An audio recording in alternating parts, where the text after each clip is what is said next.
a very good morning. We are group 16.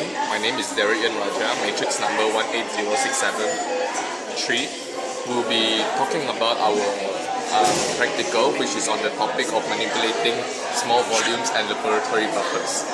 So to begin off, in this experiment or practical, we familiarize ourselves with the use of the micropipette on how to extract substances and how to put solutions into other substances. So what is a micropipette? A micropipette is an instrument that is used in lab experiments to dispense or manipulate solutions of very small volumes, which is from a range of millimeters all the way to microliters. So there are three types of micropipette of different colors, which are white, yellow and blue. The white micropipette has a pipetting range of 0.5 to 10 microliters. The yellow micropipette has a range of 10 to 100 microliters. And after that, the blue micropipette has a range of 100 to 1000 microliters. The two most prevalent units of liquid measurements when using a micropipette is the milliliter and the microliter. So we know that 1000 microliter equals to 1 milliliter and 1000 milliliters equals to 1 liter. So here we have our materials, which are firstly the disposable plastic transmissible pipette, and we have our cubators, which are 7 of them. And for our materials, as you can see, we have the buffer, the substrate, the enzyme, and also our stop solution. Assalamualaikum warahmatullahi wabarakatuh. My name is Mama Amishahi and I'm from group 16. Okay, I'm going to explain about the caution when using a micropipette. Okay, the first caution when you're using a micropipette is never set a micropipette more than its maximum or minimum values. If you do that, it can damage the micropipette. Okay, the second one, caution when using micropipette is always apply tips. Tips is important so that the solution does not enter the micropipette, because micropipette using air displacement mechanism, so the internal body of micropipette must remain dry. Okay, the next caution is keep a micropipette in a vertical position. Why we do this is because so that the solution that we take using micropipette does not is precise and does not really run from the actual value that we want to take. Okay, the last caution is use your thumb to control the speed at which the plunger rises after taking or ejecting fluid. Release the plunger too abruptly will cause the liquid to pop up into the nose and damage the piston of the micropipette. Go. Good morning, my name is Rahmani Babin Lubin and metric number 180702. So now I'm going to explain on the methods of how to collect sample with a micropipette. So first of all, before picking up the micropipette, we have to open the cap or lid of the tube from where we are going to take the fluid from. And then we have to hold the micropipette in one hand in almost vertical position, and the other hand we hold the tube of the solution.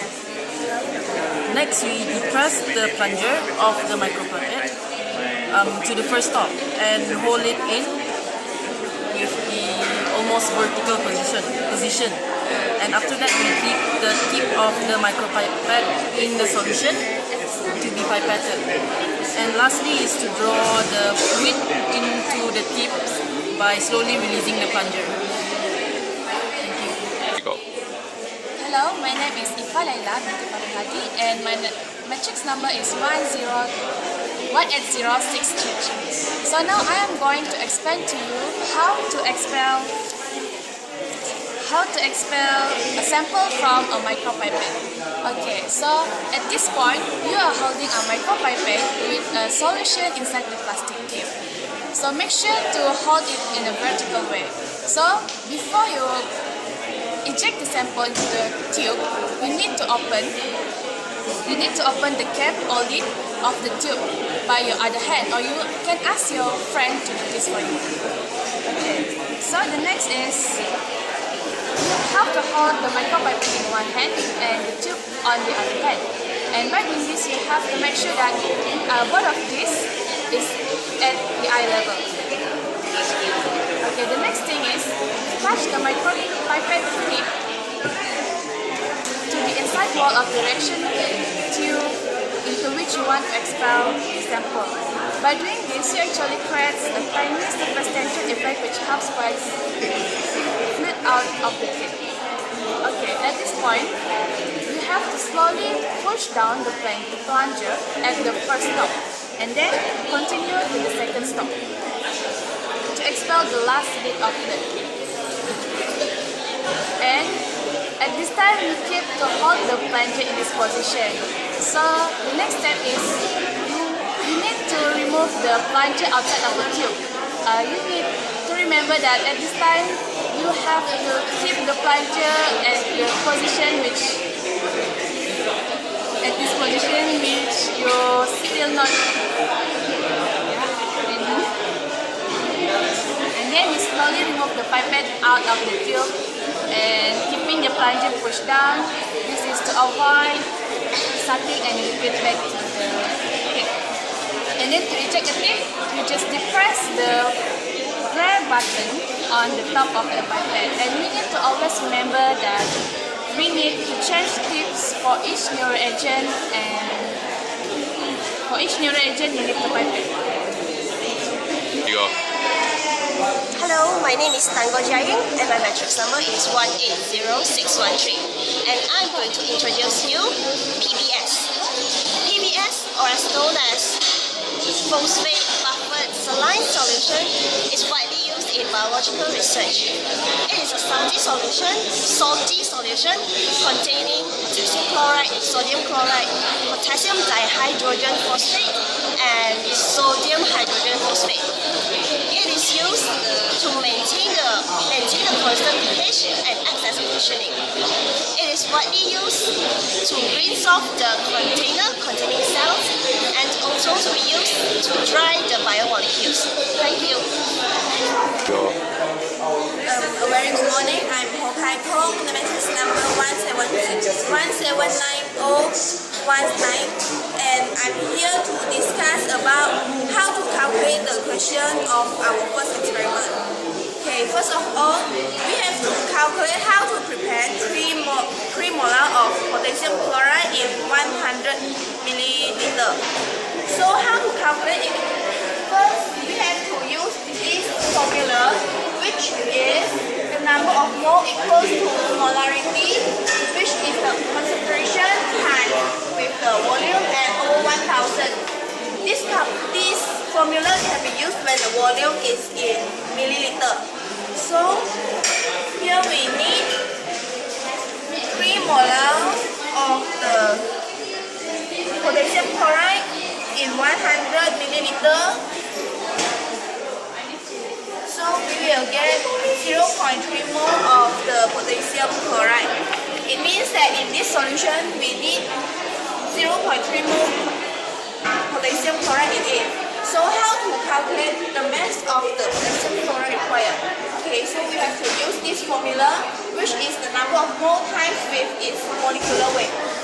So number of mole we needed is 0.3 mole and times with the molecular mass of potassium chloride, which is 74.56 gram per mole. So after we calculate it, the answer is 22 gram point 368 gram. It means that to prepare a 3 molar of potassium chloride in 100 milliliter, we must use 22.368 gram of potassium chloride. For the second question, we have to calculate how to prepare 100 milliliter of the 2 molar solution from a stock of 1 liter of 10 molar solution. So when we have two types of solution, First, we have to use this formula. Polarity of first solution times volume of first solution equals to polarity of second solution times volume of second solution. So here we indicate that the first solution is the 1 liter of 10 molar solution of PBS, and the second one is what we want to prepare, which is the 100 milliliter of 2 molar of solution. So what we have to find is how many volume of the 10 molar solution we have to use to prepare a 100 milliliter of the 2 molar solution. So we just insert it, and 10 molar, and then the volume, and then the molarity of the solution we have to prepare 2, and its volume. So we will get the volume. So we'll get the volume of the first solution we have to use is 20 milliliter, and that's all.